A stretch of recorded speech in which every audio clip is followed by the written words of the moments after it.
Hello everyone, आज हम rate के बारे में पढ़ेंगे। मान लीजिए आपके पास कोई प्रॉपर्टी है, ठीक है, आप हैप्पी भी हो, लेकिन कोई दूसरा व्यक्ति आपकी प्रॉपर्टी पे कब्जा कर लेता है और आप अपनी प्रॉपर्टी को प्रोटेक्ट नहीं कर पा रहे हो, तो आपके पास उस प्रॉपर्टी का कोई मतलब नहीं।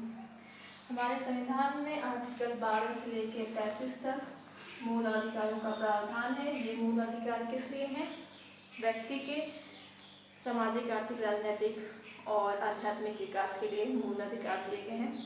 लेकिन क्या हो अगर इन मूल अधिकारों को हम लागू न करवा पाए, यानी ये मूल अधिकार हमें ना मिले, इनका उल्लंघन होता रहे, तो फिर इन मूल अधिकारों का कोई मतलब नहीं रहेगा। इससे बचने के लिए आर्टिकल 32 में एक मूल अधिकार है। आर्टिकल 32 खुद एक मूल अधिकार है, ये एज अ डॉक्टर है बाकी मूल अधिकारों का, इसीलिए इसको संवैधानिक उपचारों का अधिकार कहते हैं। क्योंकि अगर आपका कोई भी मूल अधिकार अगर उसका उल्लंघन हो रहा हो, तो आप आर्टिकल 32 के द्वारा आप सुप्रीम कोर्ट, उच्चतम न्यायालय या हाई कोर्ट, उच्च न्यायालय में जा सकते हैं। आप डायरेक्ट सुप्रीम कोर्ट भी जा सकते हैं, लेकिन आपको बताना होगा कि आप हाई कोर्ट क्यों नहीं गए। आप जा रहे हैं सुप्रीम कोर्ट क्यों? क्योंकि आपके अधिकारों का उल्लंघन हो रहा है, हनन हो रहा है, और आप उस अधिकार को लेने के लिए आप सुप्रीम कोर्ट जा रहे हैं आर्टिकल 32 के जरिए। तो सुप्रीम कोर्ट में जाने पे न्यायालय क्या कहती है? उच्चतम न्यायालय क्या करेगी? 5 तरीके की रिट जारी कर सकती है। वो सिचुएशन डिपेंड करेगा कि किस तरह की आपका कंडीशन है कि कौन सा रिट जारी किया जाए। तो बारी से आइए 5 टाइप के रिट के बारे में जानते हैं। पहला है आपका रिट बंदी प्रत्यक्षीकरण हबीज कॉर्पस, जिसकी मीनिंग होती है टू हैव अ बॉडी। न्यायालय ये किसके खिलाफ जारी करेगा? बंदीकर्ता व्यक्ति के खिलाफ। बंदीकर्ता व्यक्ति मतलब कि अगर किसी व्यक्ति ने किसी दूसरे व्यक्ति को हिरासत में ले रखा हो, और तो न्यायालय क्या कहेगी कि आप उस व्यक्ति को जिसको आपने बंदी बना रखा है, हिरासत में लिया है, उसको न्यायालय के सम्मुख पेश किया जाए 24 घंटे के अंदर, ताकि न्यायालय जांच कर सके कि जो उसका डिटेंशन है, जो उसको हिरासत में लिया गया है, वो कानून सम्मत है कि नहीं, लीगली है कि नहीं। अगर न्यायालय पाता है कि उसको इलीगल तरीके से हिरासत में लिया गया है, तो वह उस व्यक्ति को उसे रिहा करने का आदेश दे सकती है। तो ये एक बहुत ही इम्पॉर्टेंट, सभी रिट से बहुत ही इम्पॉर्टेंट रिट ये है बंदी प्रत्यक्षीकरण, जो कि जारी होता है निजी व्यक्ति या सार्वजनिक प्राधिकरण के खिलाफ, अगर उसने किसी को बंदी बना रखा हो, हिरासत में ले रखा हो गैर कानूनी तरीके से। अब दूसरे टाइप के रिट के बारे में जानते हैं, परमादेश मैंडेमस। मैंडेमस की मीनिंग होती है बी कमांड, मतलब न्यायालय कहेगा कि हम आदेश देते हैं, उच्चतम न्यायालय कहेगा हम आदेश देते हैं। किसको आदेश देते हैं? पहले जान लेते हैं किसके खिलाफ। सार्वजनिक इकाई, अधीनस्थ न्यायालय, प्राधिकरण, सरकार के खिलाफ, इन लोगों के खिलाफ ये आदेश देगा। किसको देगा? कि पब्लिक ऑफिशियल्स को, यानी सार्वजनिक पद पर बैठे व्यक्ति को, जो कि सार्वजनिक पद के, उस सार्वजनिक पद के लिए जो ड्यूटीज है उनको करने के लिए वो बाध्य है, लेकिन वह उनका उन ड्यूटीज को पूरा नहीं कर रहा है। इस केस में न्यायालय परमादेश जारी करती है कि आप उस पब्लिक ऑफिशियल ड्यूटी को पूरा कीजिए, अपने सार्वजनिक दायित्व को पूरा कीजिए। लेकिन ये जारी नहीं होगा किसके लिए? राष्ट्रपति के लिए और राज्यपाल के लिए। तीसरा टाइप का रिट है प्रतिषेध, प्रोहिबिशन, जिसकी मीनिंग होती है टू फॉरबिड, यानी मना करना, एक तरीके से ये प्रोटेक्ट करना। तो ये जारी होता है आपका न्यायिक, केवल न्यायिक और अर्ध न्यायिक प्राधिकरणों के लिए जारी होता है। इसमें क्या होता है कि अगर उच्चतम न्यायालय या उच्च न्यायालय अगर वो अपने लोअर कोर्ट्स को और ट्रिब्यूनल्स को, यानी अधीनस्थ न्यायालय और प्राधिकरणों को कोई कार्रवाई चल रही हो लोअर कोर्ट्स और ट्रिब्यूनल्स में, तो वो रोक लगा देगी। उच्चतम न्यायालय और उच्च न्यायालय उस पर रोक लगाएगी कि नहीं, आप इस पर कार्रवाई मत कीजिए।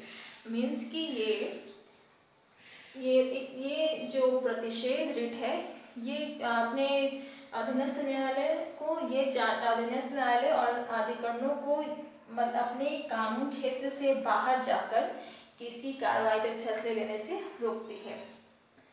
तो चौथा आपका रिट है उत्प्रेषण, सर्श्योरी, जिसकी मीनिंग होती है टू बी सर्टिफाइड, यानी प्रमाणित होना।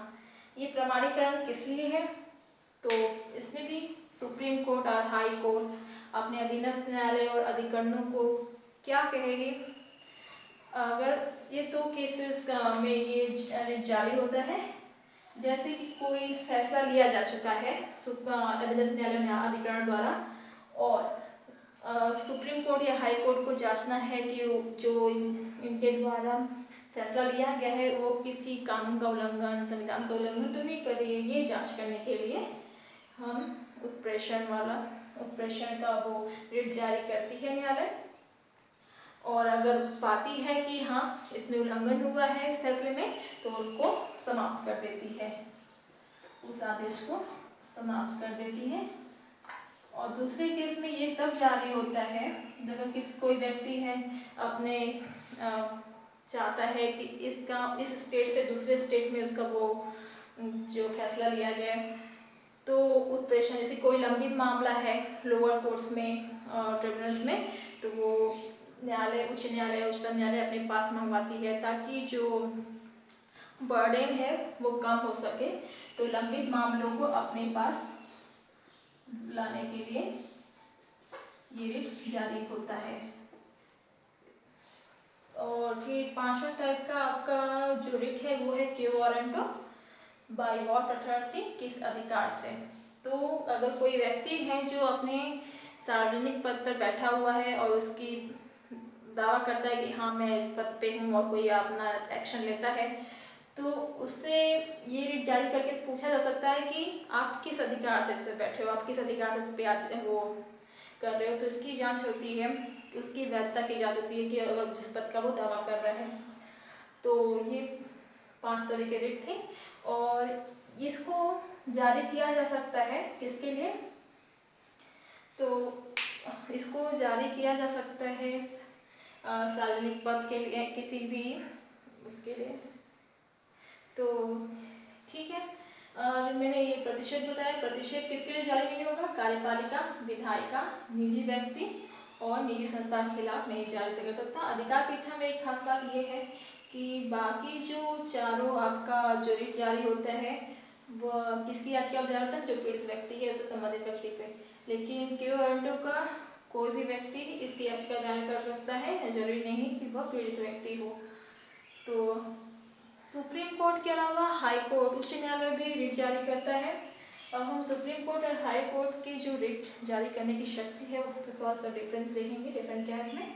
तो आर्टिकल 32 के अकॉर्डिंग सुप्रीम कोर्ट अपनी रिट जारी करती है, हाई कोर्ट आर्टिकल 226 के।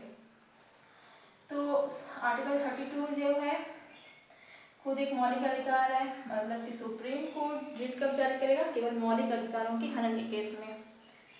और ये जो हाई कोर्ट है वो मौलिक अधिकारों के साथ साथ अन्य मामलों में भी रिट जारी कर सकता है। तीसरा आपका रेफरेंस है कि सुप्रीम कोर्ट है रिट जारी करने के लिए बाध्य है अगर जिस आधार पे रिट जारी करने के लिए कहा जा रहा है, अगर वो ठीक ठाक है, कानून सम्मत है, तो रिट जारी करने के लिए सुप्रीम कोर्ट बाध्य है। हाई कोर्ट रिट जारी करने के लिए बाध्य नहीं है, वह इसके अलावा कोई और उपाय सुझा सकता है। तो ये रही रिट के बारे में। Thank you.